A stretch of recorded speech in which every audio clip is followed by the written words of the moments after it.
Last week, a creator client of mine DM'd me and said, I have this idea for a new business that's really gonna blow up. I responded, wow, what's the business? He told me, I can't tell you. And I said, listen, you're my client, I'm sworn to secrecy, you can tell me what this business is. And he did. Between you and I, it can go either way. But the upshot from the conversation was this creator wanted to protect his business idea.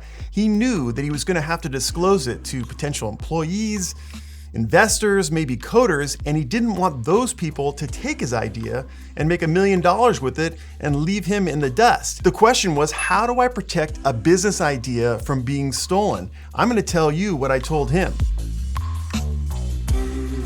There are two main ways to protect a business idea. The first one is something I'm sure you've heard about. We're going to get into that in a moment. The second one is not as much talked about. And really, if you want to protect your business idea, you got to understand this second method. But let's get to the first.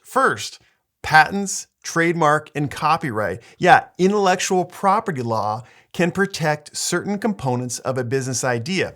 Now, of course, you've heard of a patent. A patent is a license to use an invention for a specific period of time, usually 20 years. Technically, a patent is your right to exclude others from using your invention. But really, to understand it, it's kind of an agreement between you and the government, which says that you can use your self-developed product, design, or process, and no one else can use that for 20 years in time. So a quick example is Apple has 55 different patents on different components of the iPhone. One is a patent on the process for, soldering circuits onto a board. The other one is the shape of the iPhone glass. Those are all patents, in this particular case, a process and a design. The key to patents is they only protect your business idea to the extent it's a product, it's a process, or a design. What about business branding? That's where we move to a discussion about trademark. A trademark could be your business name,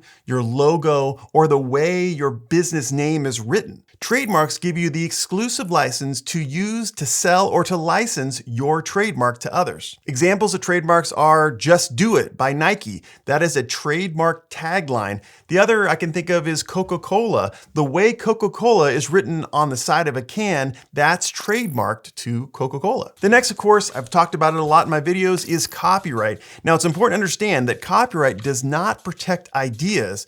It protects what comes from ideas. So those things could be videos, images, audio, music, written word. A lot of different things are protected by copyright, but it's really important to understand that it's derivative of a business idea. It's not the business idea itself. Now, as I've discussed patent and trademark and copyright, I keep using the word protect. And you might say, what does that mean?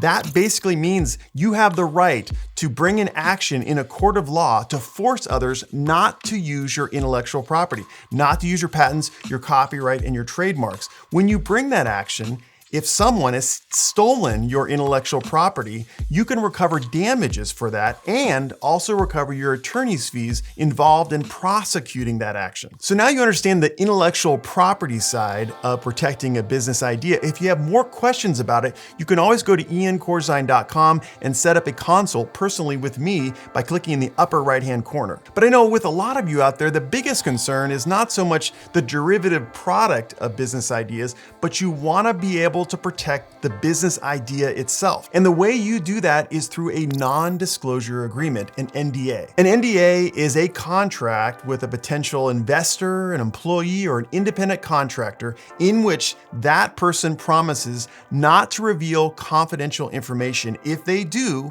they are in breach of the NDA and you can recover damages against them and attorney's fees. NDAs these days are all over the place. There can be personal NDAs, there can be business NDAs, there can be employee NDAs. I think it's very, very important that if you're going on with your business and you have trade secrets, you have very confidential information about your business, that you make sure the people who have access to that information have an NDA in place. They have signed the NDA and they're not going to disclose that information so that you can protect yourself and not get in a situation where your business information that distinguishes you from other businesses is out there for all to see, and then they can copy your business model and put you out of business. For my creator clients, I have a standard NDA that they use, and then usually they reach out and ask for my help to make custom edits. If you'd like to access my standard NDA, you can go to iancorzine.com and go into the template section and you can download that NDA. And if you'd like to work with me personally to customize a non-disclosure agreement for your business,